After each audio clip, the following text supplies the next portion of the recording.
ദൈവനാമം മഹത്വപ്പെടട്ടെ. നാം ആദരിക്കുന്നവരാണോ കൊല്ലുന്നവരാണോ? വിശുദ്ധ മത്തായി ശ്ലീഹ എഴുതിയ സുവിശേഷം 2-ാം അധ്യായം 13 മുതൽ 23 വരെയുള്ള വാക്യങ്ങളാണ് ഇന്നത്തെ ചിന്താവിഷയം. ഇവിടെ 2 അന്വേഷണങ്ങൾ കാണാം. ഒന്ന്, ശിശുവിനെ വന്ദിക്കാൻ അന്വേഷിക്കുന്ന വിദ്വാൻമാർ. 2, ശിശുവിനെ കൊല്ലാൻ അന്വേഷിക്കുന്ന ഹെരോദാവ്.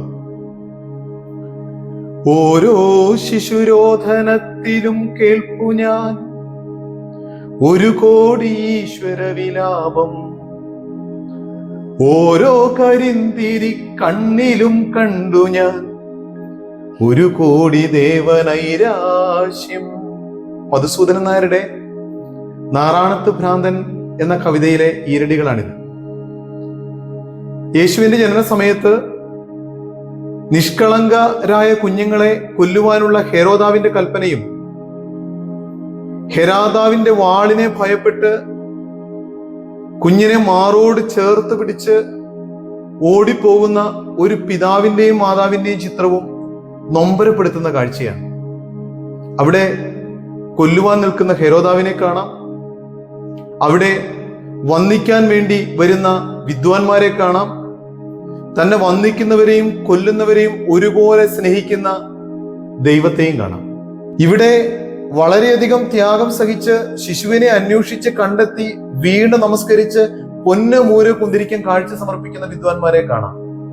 ദൈവത്തെ അന്വേഷിക്കണമെന്നും കണ്ടെത്തണമെന്നും ആരാധനയിലൂടെ വീണ് നമസ്കരിക്കണമെന്നും അവനെ കാഴ്ച സമർപ്പിക്കണമെന്നും വിദ്വാൻമാർ നമ്മെ പഠിപ്പിക്കുന്നുണ്ട്. പലതും സംരക്ഷിക്കുവാനുള്ള നമ്മുടെ തെറ്റായ മാർഗങ്ങൾ നമ്മുടെ നരകയാത്ര എളുപ്പമാക്കും. ഹെരോദാവിന് അതാണ് സംഭവിച്ചത്. ദൈവത്തെ സ്വന്തം വീട്ടിൽ നിന്നും സ്വന്തം നാട്ടിൽ നിന്നും ആട്ടി പുറത്താക്കിയാണ് ഹെരോദാവ് തന്റെ രാജ്യത്വം സംരക്ഷിക്കാൻ വേണ്ടിയിട്ട്. അത് കൊലപാതകത്തിലേക്കും അഹങ്കാരത്തിലേക്കും തിന്മയിലേക്കും അവനെ നയിച്ചു. അത് നരകയാത്ര സുഗമമാക്കി. ഇന്നും നിഷ്കളങ്ക ബാല്യങ്ങളെ കൊലയ്ക്ക് കൊടുക്കുന്നവരില്ലേ?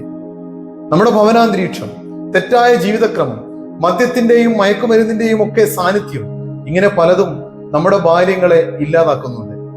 ജീവിതം ഒരു വെല്ലുവിളിയാണ്. ഈ യാത്രയിൽ മാമോദീസായിലൂടെ നമ്മിൽ സ്വീകരിച്ചതായിട്ടുള്ള ആ ദൈവിക അനുഭവത്തെ ഇല്ലാതാക്കാൻ സാത്താൻ ശ്രമിക്കും. അതുകൊണ്ട് ഉണർന്നിരിക്കണം, ജാഗ്രതയോടെ ഇരിക്കണം. ദൈവം അനുഗ്രഹിക്കട്ടെ. ആമീൻ.